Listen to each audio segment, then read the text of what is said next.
में चाँद उगाने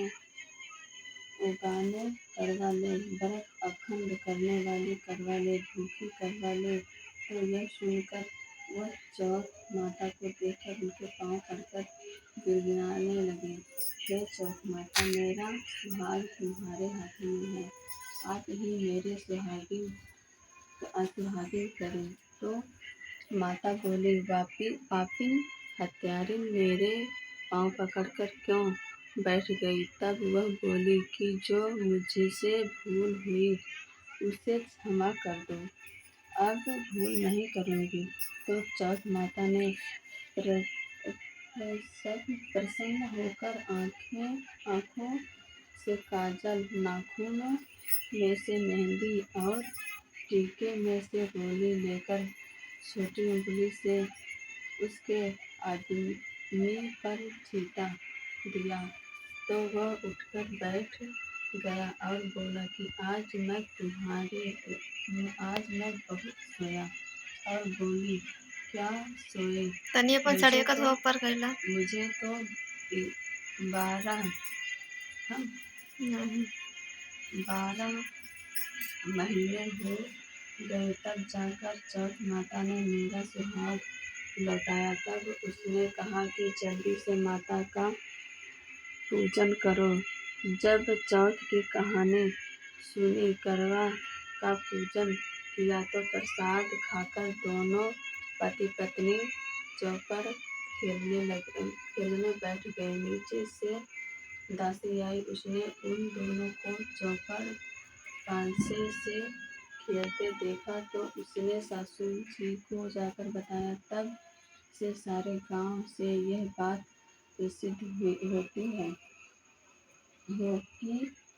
गई कि सब स्त्रियां चौथ का व्रत करें तो सुहाग अटल रहेगा। जिस तरह से साहूकार की छोटी का सुहाग दिया, उसी तरह से चौथ माता सबको सुहागिन रखे।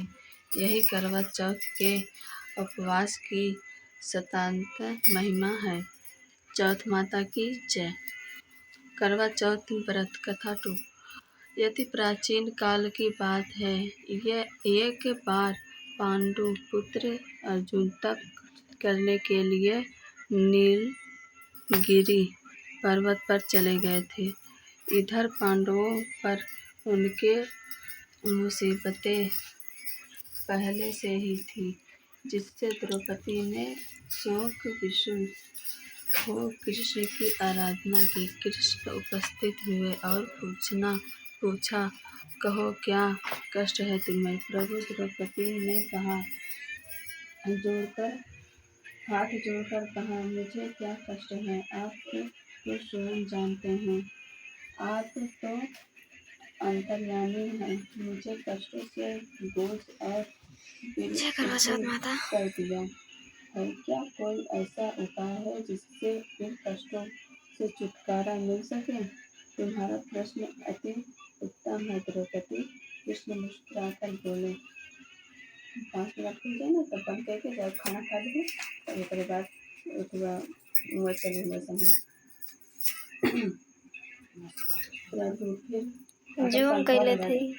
प्रभु फिर नारी का कष्ट दूर करने का उपाय बताएं। द्रौपदी ने पूछा। यही प्रश्न एक बार पार्वती जी ने शिव से कर दिया था।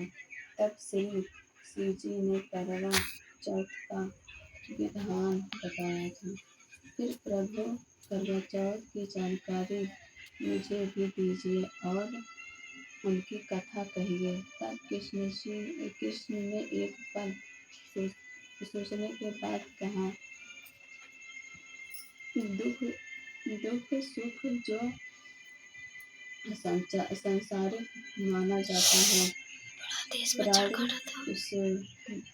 उसमें सदा ही लिप्त रहता है। मैं तुम्हें यदि उत्तम करवा चौथ व्रत की कथा सुनाता हूँ, इसे ध्यान से सुनो। प्राचीन काल में गुणी विद्वान धर्मपरायण एक ब्राह्मण रहता था।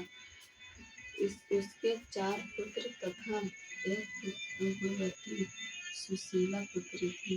पुत्री ने विवाहित होकर चतुर्थी का व्रत किया, किंतु चंद्र चंद्रोदय से पूर्व ही उसे सुधा ने